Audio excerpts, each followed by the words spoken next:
가스펠 가스펠 프로젝트 신약 1권 8과 니고데모와 거듭남. 우리 신학적 주제를 같이 읽어볼까요?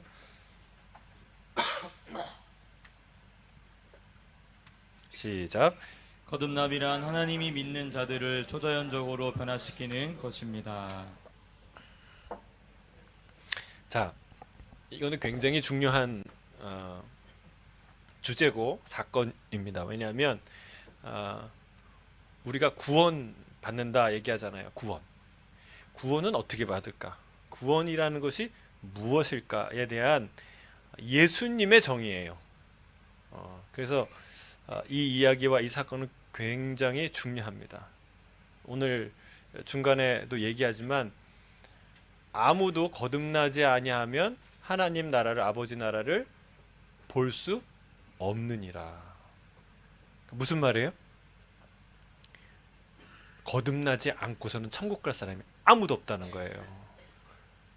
그러니까 이것만큼 중요한 게 있어요, 없어요? 없어요.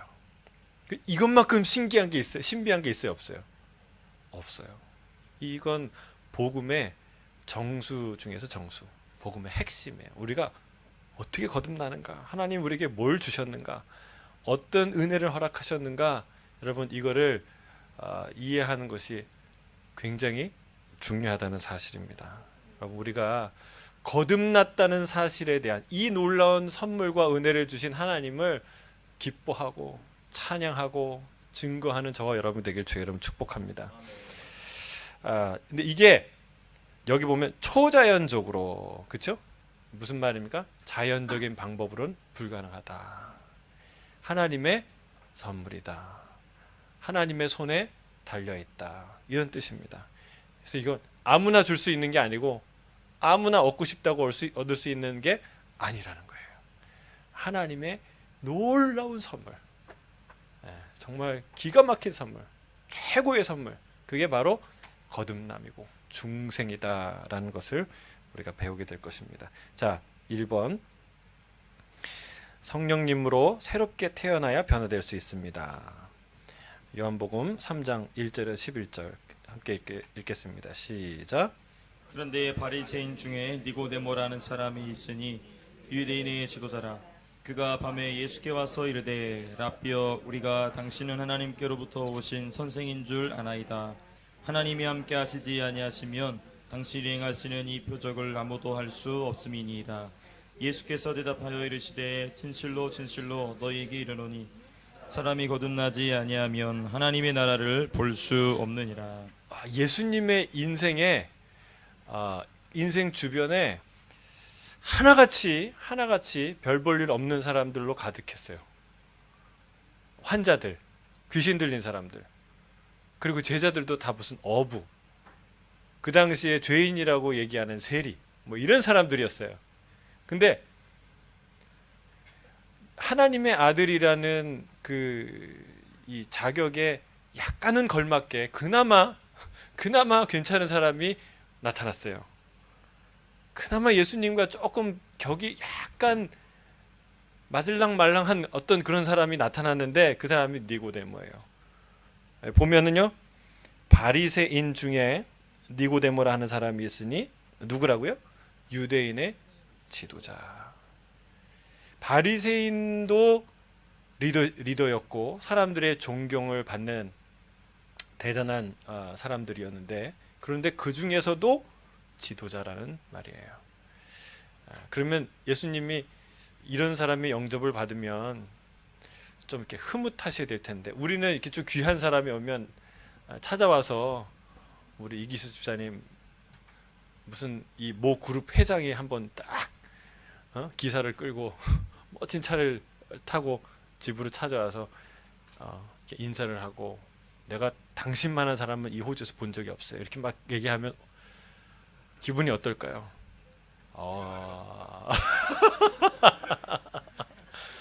그냥 기분이 찢어지겠죠.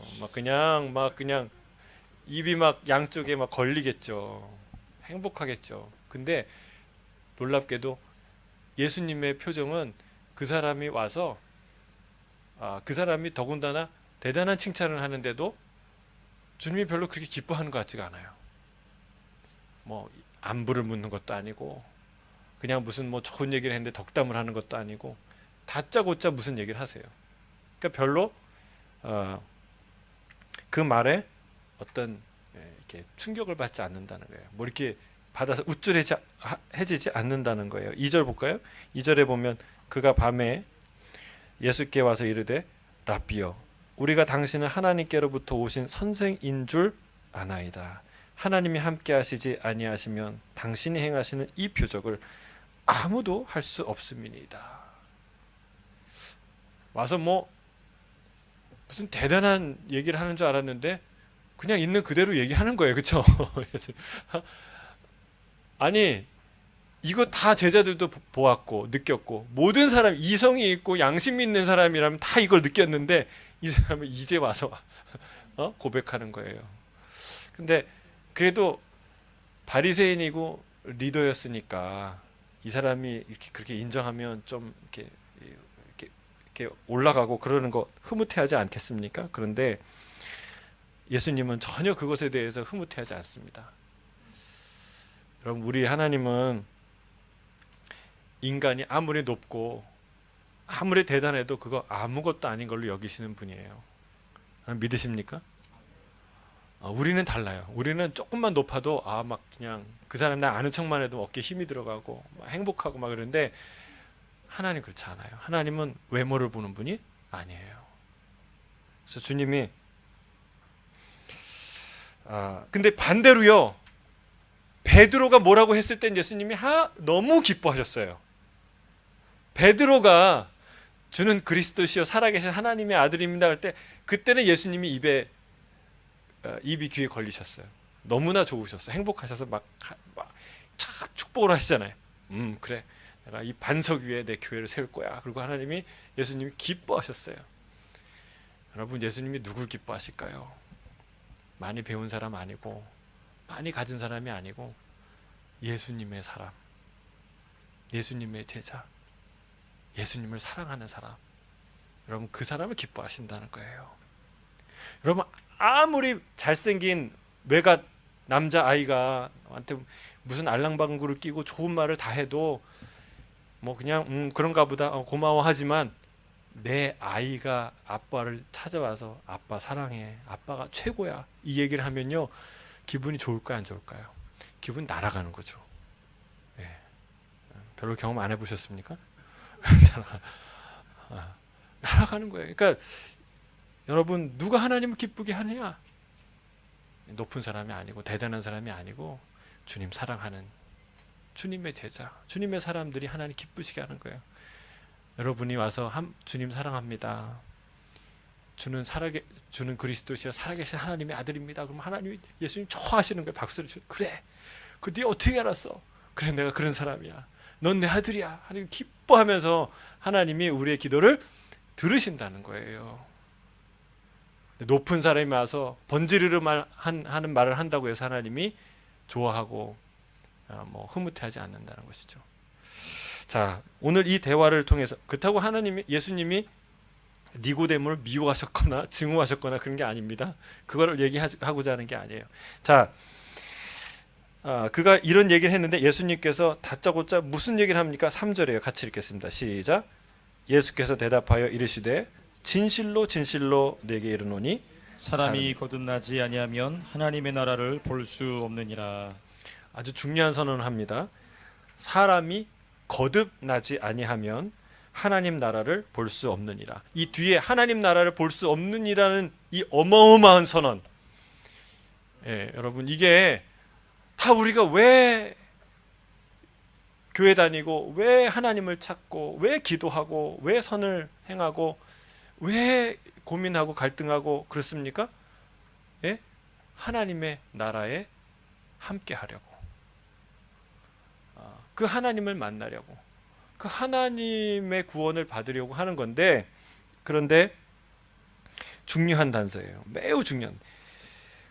사람이 거듭나지 않으면 하나님 나라를 절대로 볼 수 없다는 거예요.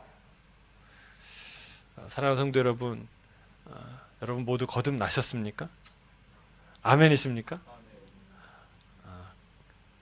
이 거듭나지 않으면 아무도 아무리 헌금을 많이 해도, 아무리 공부를 많이 해도, 아무리 사역을 많이 해도, 아무리 뭘 많이 해도 그걸로 하나님 나라 갈 수 없다.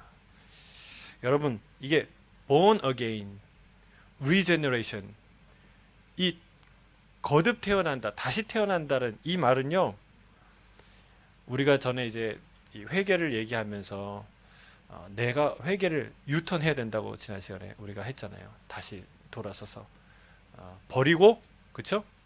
그리고 주님을 향해서 가야 된다. 근데 이 회개는 누가 하는 겁니까? 회개는 내가 하는 거예요. 근데 중생은 누가 하는 거예요? 예?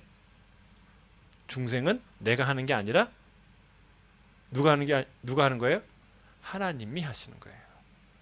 성령님을 통해서 성령님께서 우리 안에서 이루시는 일이 바로 중생이라는 거예요. 내가 상상한다고, 내가 다짐한다고, 내가 선포한다고 되는 게 아니라는 거예요. 남자와 여자가 만나야, 서로 사랑을 해야, 그래야 아이가, 생명이 잉태하는 것처럼, 여러분, 내가 아무리 상상을 한다고 해도, 내가 아무리 그 원리와 이론을 잘 안다고 해서 그래서 임신이 됩니까? 그래서 생명이 잉태됩니까? 아니에요. 내가 성령님을 만났을 때, 성령님이 내 안에 오셨을 때 비로소 생명의 씨앗을 주시는 거예요. 이게 성령님이 하시는 일이에요. 우리가 하는 일이 결코 아니라는 거예요. 근데 이런 신비가, 생명의 탄생의 신비가, 놀라운 구원의 신비가 여러분 어디 안에서? 저와 여러분 안에서 일어났다는 사실이에요. 할렐루야. 여러분, 이 역사가 아니고서는 아무도 구원받을 수 없고, 아무도 하나님 나라를 갈 수 없고, 하나님의 나라를 볼 수 없다. 왜 이런 말씀을 하셨을까요? 우리 핵심 교리 거듭남에 대해서 읽어볼까요? 거듭남. 같이 읽겠습니다. 시작. 그리스도인의 삶은 거듭남으로 시작합니다. 거듭남은 성령님의 초자연적인 사역을 통해 개개인에게 일어나는 기적적인 변화 또는 다시 태어남을 의미합니다. 이것은 거룩한 회심, 회개와 믿음을 통해 그리스도께 돌아오는 일의 사건으로 하나님이 한 사람의 인생에 역사하심으로써 다시 태어나게 하시는 것입니다. 인간의 노력으로는 결코 이 역사를 이룰 수 없습니다. 자, 인간의 노력으로 돼요? 안 돼요. 인간의 지식으로 돼요? 안 돼요. 인간의 노력으로 되는 게 아니라는 사실입니다. 그래서 우리가 구원받는다, 예수님을 믿는다, born again 한다 그러면 내가 알았어, 내가 예수님 믿을게, 이해했어. 여러분, 이런 차원이 아니라는 거예요. 이게 물론 그런 믿음의 과정, 이해의 과정, 말씀을 받아들이는 모든 과정들이 다 중요한 하나의 모든 그 구원을 이루는 요소들이지만, 특별히 다시 태어나는 이 중생의 초점을 맞추어 우리가 생각할 때에 이 사건은 여러분 그 어떤 누구도 할 수 없는 하나님의 신적 사건이라는 사실을 우리가 알아야 한다는 거예요. 그래서 단순한 지적 반응이 아니라는 거예요. 단순한 도덕적인 윤리적인 개선이 아니라는 거예요. 이거는 성령께서 하시는 것이다. 이거를 그 당시의 석학인 니고데모에게 말씀하는 거예요. 왜 그랬을까요? 여러분, 다시 태어난다는 것은 이게 참 생명의 신비 아닙니까? 태어나는 거, 그렇죠? 아무리 생명 형성에 대한 이해가 깊어도 여러분, 생명이 태어나는 거는 할 수 없어요. 생명이 있느냐 없냐는 너무나 큰 차이예요. 그렇잖아요. 시체가 누워 있는데 조직은 똑같아요, 사람하고. 근데 생명이 없어요. 그걸 시체라고 하죠. 옆에 잠자고 있는 사람과 시체는 확연히 구분이 돼요. 확연히 달라요. 똑같은데. 여러분, 생명은 어마어마한 하나님의 주권적인 행위다, 선물이다 라는 걸 우리가 알 수 있어요. 근데 이게 그런 작용이 우리 안에 일어나는데, 영적인 이 육이 아니라 이 영혼에서 그런 일들이 일어나는데, 쉽게 얘기하면 우리 안에 내적인 어떤 성향의 변화가 생긴다는 거예요. 어떤 결정적인 성령의 임재와 역사를 통해서 내 안에 어떤 중요한 변화가 일어나는데 성향이 바뀐다는 거예요. 성향이. 내가 바뀐다는 게 아니에요. 내 자신이 뭐 갑자기 내 지식 수준이 높아지거나 갑자기 내가 무슨 정서적으로 바뀌거나 이런 어떤 내가 달라진다는 게 아니고, 나는 그대로 있지만 내 방향이 달라져요. 어떤 지향하는 방향이 달라져요. 뒤에 보면은 이제 빛을 사랑하는 자와 어둠을 사랑하는 자가 이제 나오죠. 예? 근데 마치 그 얘기예요. 내가 어둠을 사랑했는데, 세상을 사랑했는데, 죄를 사랑했는데, 그런데 어느 순간 내가 다시 태어났는데 그 다음부터는 빛을 사랑하기 시작해요. 완전해서가 아니라 내가 그 빛 앞에 나가면 부끄럽고 창피하고 죽을 것 같은데 그래도 자꾸 거기 기어 나가요. 왜? 성향이 바뀌었거든요. 내 안에 내적인 변화가 일어났거든요. 완전한 변화예요. 그래서 성경은 새로운 피조물이 되었다라고 말하고 있습니다. 여러분, 이게 구약에서도 말하고 있습니다. 주님이 예언하셨던 거예요. 약속하셨던 거예요. 우리 예레미야 36장 26절에서 27절 한번 찾아보세요. 예레미야 36장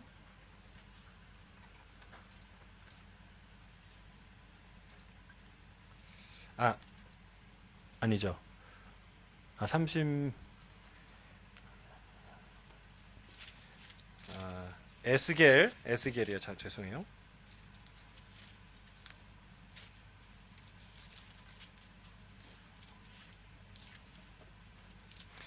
에스겔 11장 19절 20절.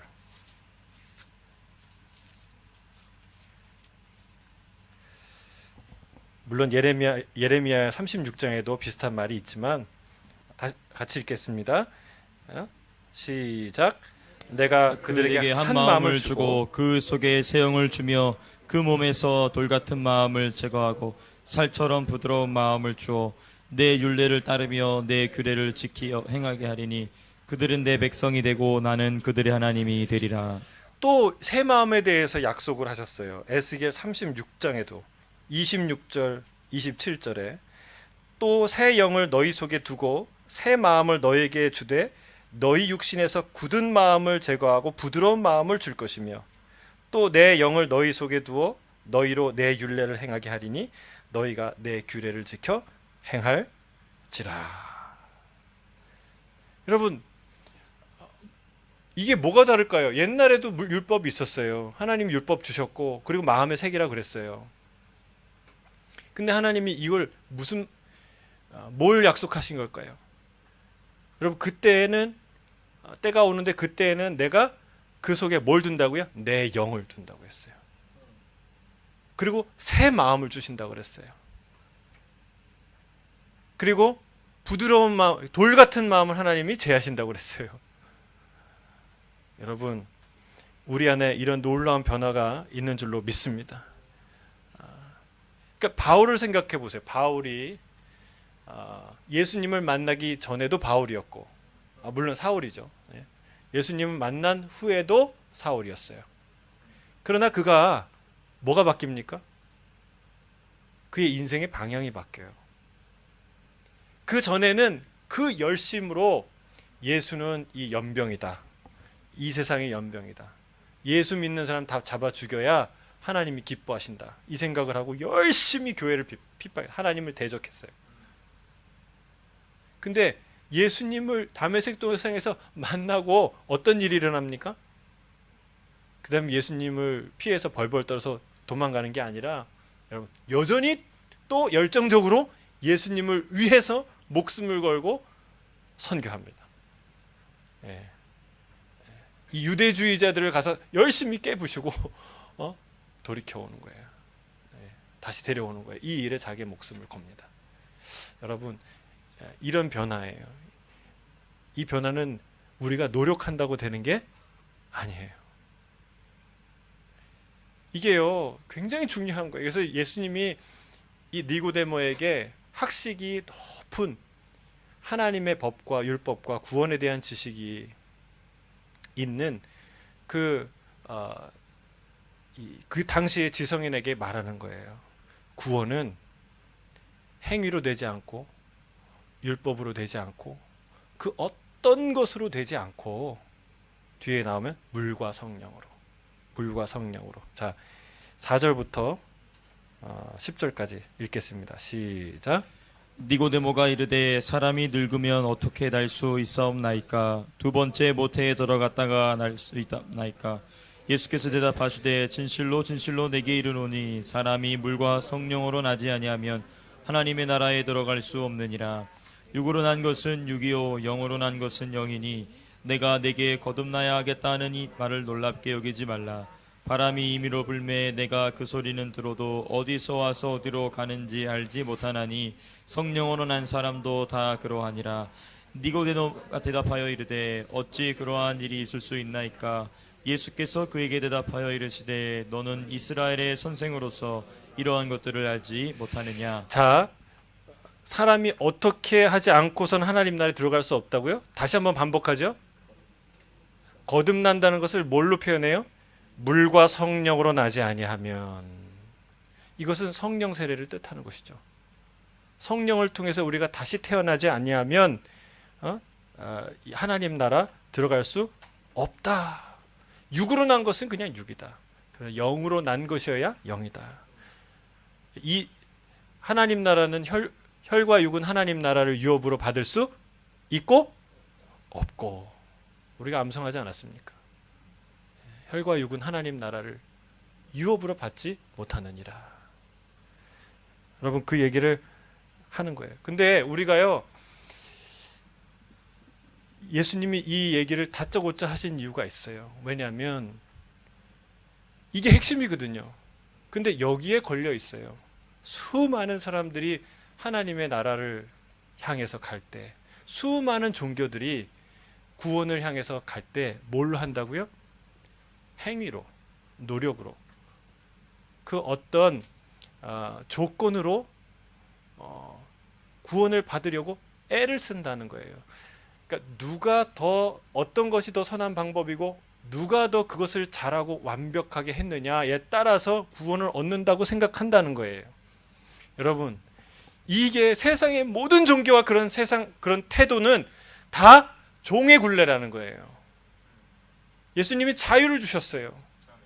새로 태어나서 천국에 가는 것이지, 새로 태어나서 천국에 가는 것이지, 네가 이것저것을 더 쌓아서 고쳐서 더 가져서 천국에 가는 게 아니다. 여러분, 이걸 알면은요, 우리가 더 이상 종의 멍에를 지지 않습니다. 종의 멍에예요. 이게 세상의 모든 종교와 지식이 우리에게 자유를 주는 것 같은데, 근데 그게 자유를 줍니까? 아니에요. 종의 멍에예요. 오늘 큐티 본문 갈라디아서 2장 1절에서 쭉 보면은, 여러분 5장에 또 1절에 나오지만 너희가 다시는 종의 멍에를 매지 말라. 이게 핵심이에요. 갈라디아서 핵심이에요. 내가 이 복음 때문에 하나님 예수님께로 받은 이 복음을 내가 증거하고 이 복음이 헛되지 않게 하기 위해서, 왜냐하면 많은 율법주의자들이 또 와서 너 그거 예수만 믿는다고 구원받는 게 아니라 네 행위를, 율법을 지켜야지 구원을 받지. 이게 성경을 봐봐, 성경을 하나님이 이렇게 얘기하셨는데 이거 지켜야지. 그래서 많은 사람들이 흔들렸어요. 할례를 받고 유대주의로 하나씩 둘씩 가기 시작했어요. 그래서 내가 내 전한 복음이 헛되지 않게 하기 위하여 내가 누굴 찾아갑니까? 예루살렘의 리더들을 찾아갑니다. 물론 예전에 그들을 만났지만 14년 후에 다시 찾아가요. 그리고 그들과 얘기를 합니다. 그들과 얘기를 나눌 때 이 사람은 유대주의자들의 기둥이었고 예루살렘에, 바울과 바나바는 이방인 교회의 기둥이었어요. 근데 이 둘은 서로 의외로 얘기가 잘 통하는 거예요. 둘이 하나인 거예요. 이 사람들이 율법의 의무를 지지 않았어요. 다만 가난한 사람들을 잘 돌보라, 그거 우리도 열심히 해왔던 거다. 그리고 악수를, 친교의 악수를 하고 헤어졌어요. 문제는 뭔가요? 그 밑에 그들의 제자라고 하는 그런 가만히 들어온 이단 사상을 갖고 있는, 아직도 이 구원의 비밀을 알지 못하는, 이 놀라운 자유의 복음을 알지 못하는 율법주의자들, 다른 복음을 붙들고 있는 이 율법주의자들이 문제인 거예요. 그래서 사도 바울이요, 이 얘기를 합니다. 우리가 거기에 디도를 데려갔지만 이 헬라인 디도를 할례를 받게 하지 않았다. 끝까지. 왜? 끝까지 내가 하지 않았다라고 이렇게 결연한 의지를 표명해요. 왜요? 그들은 가만히 우리에게 들어와서 우리를 종으로 삼으려고 하는 것이기 때문에 그 표현이 중요합니다. 디도가 할례 받으면 쉬워요, 사역하기가. 그렇지 않습니까? 훨씬 쉽죠. 불필요한 갈등이 없죠. 근데 왜 그런 갈등 요소를 가짐에도 불구하고 끝까지 할례를 받지 않게 했느냐? 이게 사도 바울의 의도는 다시는 종의 멍에를 매게 하지 않으려고 하는 것이다. 여러분, 우리가 세상에는요 자유를 주는 것 같아요. 학식이, 그리고 종교가, 율법이, 성취감이 우리에게 자유를 주는 것 같아요. 근데 그게 사실은 우리를 종으로 만드는, 우리에게 하나님 나라를 볼 수 없게 하는 수많은 이론들과 수많은 가짜 이 지식 체계들이라는 사실이에요. 오직 자유와 생명은 누구한테만 있습니까? 예수 그리스도, 복음, 하나님께만 있어요. 여러분, 세상에 그런 체계들이 얼마나 많아요. 대표적인 예로 여러분, 공산주의가, 이 막시즘이 얼마나 많은 사람들에게 자유를 외칩니까? 계급의 자유, 그리고 많은 인민들의 해방. 그 사람 이름이 그 사람들 입에서 나오는 건 다 해방이에요. 무슨 해방 뭐 어쩌고 저쩌고, 해방군, 해방인민. 그런데 여러분, 역사적으로 공산주의가 실현된 나라에서 가장 인권이 유린되고 가장 많은 사람들이 죽어갔고 가장 많은 사람들의 자유가 빼앗기지 않았습니까? 그게 역사적인 현실이에요. 그래서 저는 이 구조를 생각할 때, 갈라디아를 생각할 때 늘 우리 이승만 대통령이 마지막으로 기도했던 그 기도가 생각이 나요. 하와이에서 90세 연로했던 그분이 한국에 가지 못해서 안타까워 발을 동동 굴리면서 마지막으로 했던 기도가 뭐예요? 바로 이 기도예요. 하나님, 나는 이제 너무나 모든 에너지를 다 써서 쇠약해서 아무것도 할 수 없습니다. 그러나 내 사랑하는 조국을 위해서 기도합니다. 다시는 종의 멍에를 매지 않게 하여 주시옵소서. 여러분, 미국조차도 공산주의의 위험성을 몰랐을 때예요. 공산주의가 그렇게 반기독교적이고 우리에게 자유를 외치지만 우리의 자유를 실제적으로 뺏어가는 그런 사상인 것을 몰랐을 때에 정말 이승만 대통령은 그때 그러니까 공산 사상과 싸운 거예요. 대단한 선각자죠. 그러니까 그게 한평생 기도예요. 하나님, 다시는 이 민족과 이 나라가 자유라는 허울로 다시는 종의 멍에를 매지 않게 하여 주시옵소서. 여러분, 이게 주님의 기도고 이게 우리를 향한 하나님의 마음인 줄 믿습니다. 세상에 수많은 이론들이 우리에게 자유를 주는 것 같아요. 생명을 주는 것 같아요. 뭔가를 해결해 주는 것 같아요. 그러나 여러분, 진짜 자유와 생명은 누가 줍니까? 세상의 이론과 성취와 그 어떤 행위가 아니라 여러분, 예수 그리스도가 주는 거예요. 그분만이요. 그래서 여러분, 다시는 종의 멍에를 매지 마라. 다른 복음 붙들지 않게 되길 주님 축복합니다. 그 어떤 이론과 사상에 해방구가 있고 탈출구가 있고 빛이 있는 것 같은데 그렇지 않다. 주님이 이 성경은 단호하게 말하고 있다는 사실이에요. 여러분, 그래서 얘기하는 거예요. 바람이 임의로 불매 내가 그 소리는 들어도 어디에서 와서 어디로 가는지 알지 못하나니 성령으로 난 사람도 다 그러하니라. 이게 무슨 말이냐면 성령이 바람이라는 얘기가 아니에요. 물론 성령이 바람같이 역사하신다는 얘기죠. 그러나 여기서 초점이 뭐냐면 마치 바람이 눈에 보이지 않아요. 어디에 있었는지 어디로 가는지도 몰라요. 그러나 슥 스치면 바람이 느껴지잖아요. 그렇죠? 바람이 있잖아요. 마치 이렇게 일어난다는 거예요. 언제 시작했는지 어디서 끝나는지 이렇게 해서 그 모태신앙 가진 사람들이요 제일 어려운 질문 중에 하나가 당신 언제 구원받았어요? 그냥 어디서 시작했는지 몰라요. 근데 분명한 거 있어요. 내가 예수님 믿는다는 거. 내가 주님 사랑한다는 거. 내가 주님 사랑해요. 그러니까 마치 그렇다는 거예요. 바람이 어디로부터 와서 어디로 가는지는 모르지만 그러나 있는 건 분명해요. 여러분 성령의 역사는 그와 같은 줄 믿습니다. 하나님이 우리 안에 여러분 오늘 기도할 때 말씀을 듣고 기도할 때 여러분 한번 여러분 마음을 보세요. 내가 예수님을 사랑하잖아요. 주님을 찾고 있잖아요. 이유는 몰라요. 과정도 모르겠어요. 그러나 주님이 나를 붙들고 계시잖아요. 그게 성령의 역사라는 거예요. 그게 거듭남의 기적이라는 거예요. 그렇게 구원을 얻는 것이지 네가 율법을 지켜서 헌금을 많이 해서 네가 다른보다 더 구제를 많이 해서 그거 다 중요해요. 헌금도 예배도 구제도 다 중요한데 그걸로 구원 얻는 거 아니다. 오직 우리의 생명은 예수 그리스도로 말미암아 성령께서 주어지는 우리 안에 주어지는 중생의 선물로 얻어지는 것이다 라는 것을 말하고 있다는 사실입니다. 자, 2번 시간이 많이 지났는데 그렇죠? 하나님의 아들을 믿어야 거듭날 수 있습니다. 우리 11절부터 15절까지 읽겠습니다. 시작. 진실로 진실로 내게 이르노니 우리는 아는 것을 말하고 본 것을 증언하노라. 그러나 너희가 우리의 증언을 받지 아니하는도다. 내가 땅의 일을 말하여도 너희가 믿지 아니하거든. 하물며 하늘의 일을 말하면 어떻게 믿겠느냐. 하늘에서 내려온 자 곧 인자 외에는 하늘에 올라간 자가 없느니라. 모세가 광야에서 뱀을 든 것 같이 인자도 들려야 하리니 이는 그를 믿는 자마다 영생을 얻게 하려 하심이니라.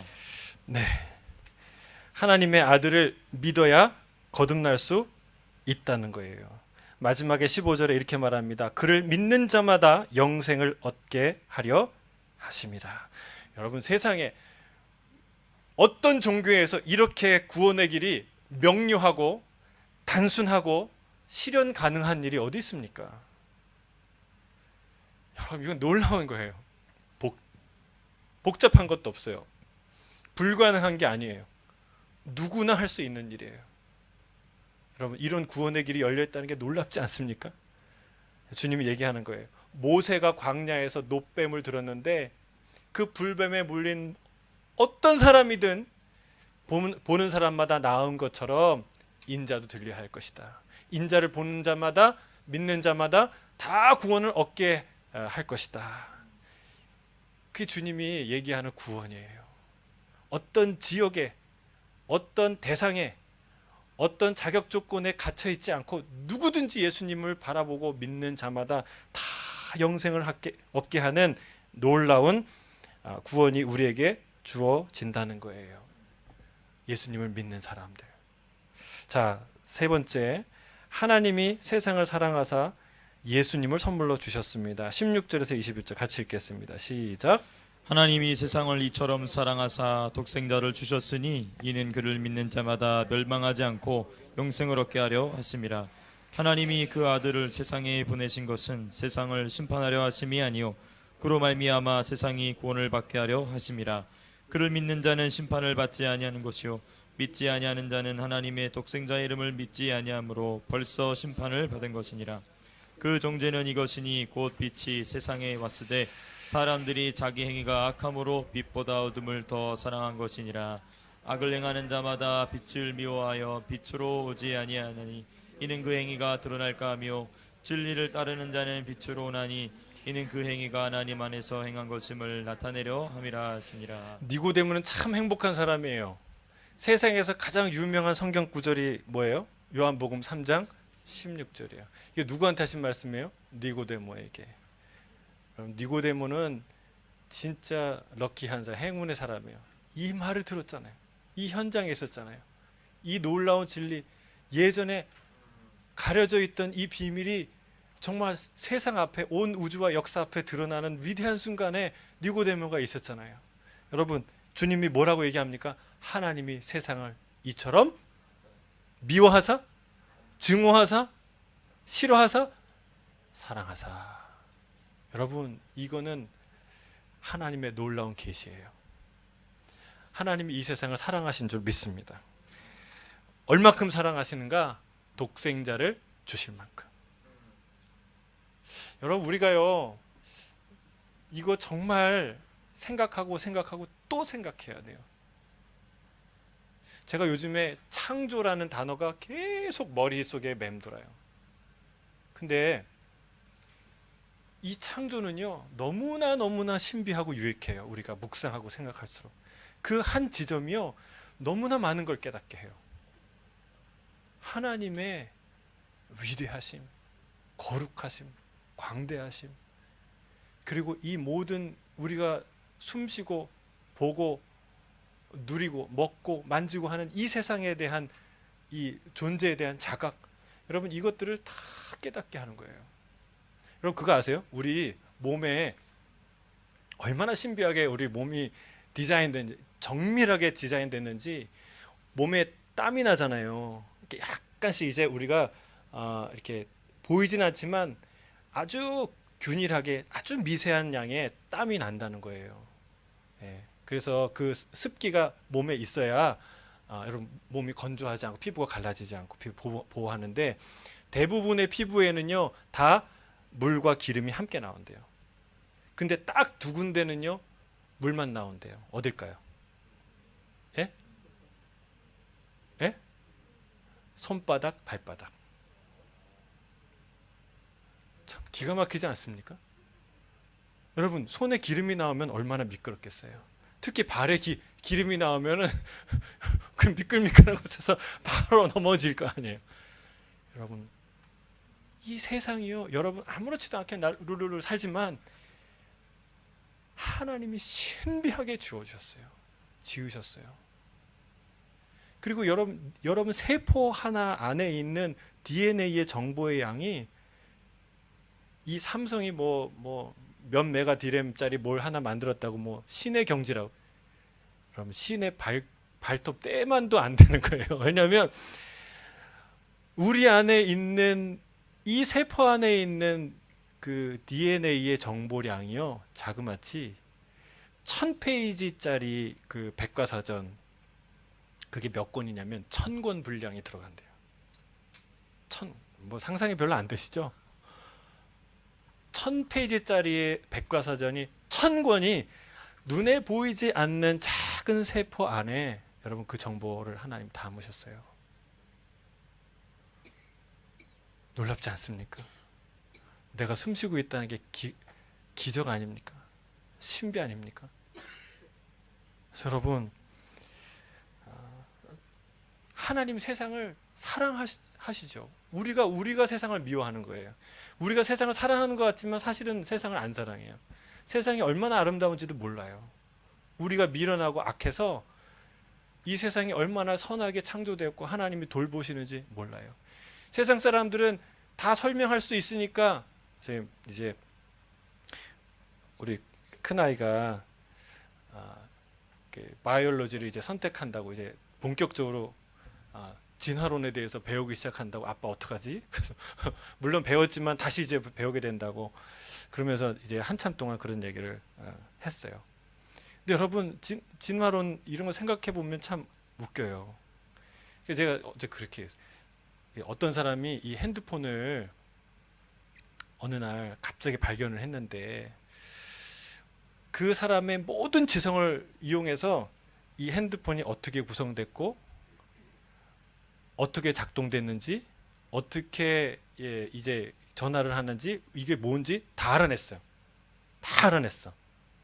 근데 그걸 다 알아낸 사람이 이렇게 얘기하는 거야. 아, 이거 저절로 생겼네. 내가 다 알잖아. 이게 이렇게 됐고 저렇게 하고 이렇게 전화하는 거잖아. 이거 어떻게든 만들 수 있잖아. 여러분, 그것을 이해하는 거하고 만들어낸 거하고 같아요, 달라요? 달라. 너무너무 달라요. 근데 여러분, 이 사람들이, 세상에 있는 사람들이 이 세상을 조금씩 이해해 가면서 그런 영적 오만에 빠졌다는 거예요. 여러분, 하나님은 이 세상을 상상할 수 없이 아름답게, 놀랍게 빚으시고 디자인하신 줄로 믿습니다. 하나님이 세상을 사랑한다고요. 여러분, 이 세상만 사랑해요? 세상을 사랑한다는 의미의 가장 중요한 의미는 나를 사랑하신다는 거예요. 이 세상에 있는 당신을 사랑한다는 거예요. 믿으십니까? 안 믿어지죠? 이게 우리의 죄성이고 우리 연약함이에요. 근데 주님이 선언하는 거예요. 하나님이 세상을 이처럼 사랑하사 독생자를 주셨으니 이는 그를 믿는 자마다 멸망하지 않고 뭐를 얻게 하려 함이라? 영생을 얻게 하느라. 하나님이 세상을 뭐 하러 온 게 아니에요? 심판하려 함이 아니요 그로 말미암아 세상이 구원을 받게 하려 하심이라. 여러분, 주님이 처음에는 이 세상을 첫 번째 오셨을 때, 2000년 전에 주님이 오셨을 때 왜 오셨어요? 구원하러. 근데 주님이 다시 오세요. 왜 오세요? 그때는 심판하러 오신다는 사실이에요. 그 사이에는 계속해서 우리를 향한 부르심이에요. 우리를 향한 사랑의 선언이에요. 내가 너를 기다린다. 돌아오라. 주님이 우리를 향해서 끊임없이 선언하고 계시다는 사실입니다. 여러분, 마지막으로 주님이 이렇게 말하죠. 믿는 자는 18절에 그를 믿는 자는 심판을 받지 아니한 것이요 믿지 아니하는 자는 하나님의 독생자의 이름을 믿지 아니함으로 벌써 심판을 받은 것이라. 정죄는 이것이니, 정죄가 뭐예요?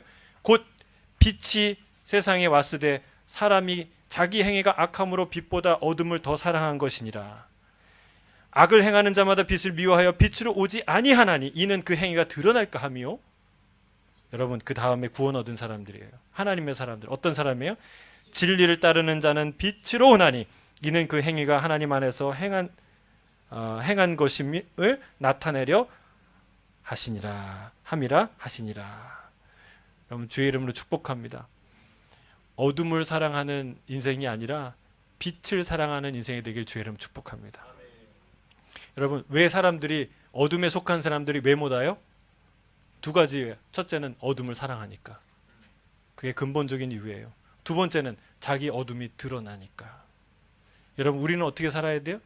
우리는 어떤 사람이에요? 우리는 비록 지금 어둠에 있지만 빛을 사랑하는 사람. 두 번째는 어둠이 드러나는 걸 두려워하지 않는 사람. 여러분, 어둠이 드러나는 거 두려워하지 않게 되길 주의 이름 축복합니다. 우리에 다 드러날 거예요. 빛으로 가면 갈수록, 사랑하려고 하면 할수록 뭐가 드러나요? 우리 안엔 미움이 드러나잖아요. 여러분, 지금 드러나야 돼요. 우리가 다 사랑하는 것 같은데 하나님 앞에 딱 가서 너 사랑이라고는 하나도 없었다 이렇게 얘기하면 그때 얼마나 당황스러워요. 여러분, 여기서 드러나야 돼요. 지금 빛으로 가득한 것처럼 티내고 사는데 하나님 앞에 가니까 다 어둠뿐이에요. 돼요, 안 돼요? 안 돼요. 여러분, 두려워하지 않게 되길 주의 이름 축복합니다. 빛 가운데로 가는 것은요, 두렵고 부끄러운 일이 아니라 진짜 해방, 진짜 자유를 얻는, 진짜 하나님이 나를 살리는 그런 일이에요. 빛을 사랑하시길 바랍니다. 고통스러워도 참으세요. 빛의 그 따사로움을 경험할 때 여러분 조금만 참으시면 그 빛이 우리에게 임하는 거예요. 생명의 빛이 임하게 될 줄로 믿습니다. 할렐루야. 함께 기도하겠습니다.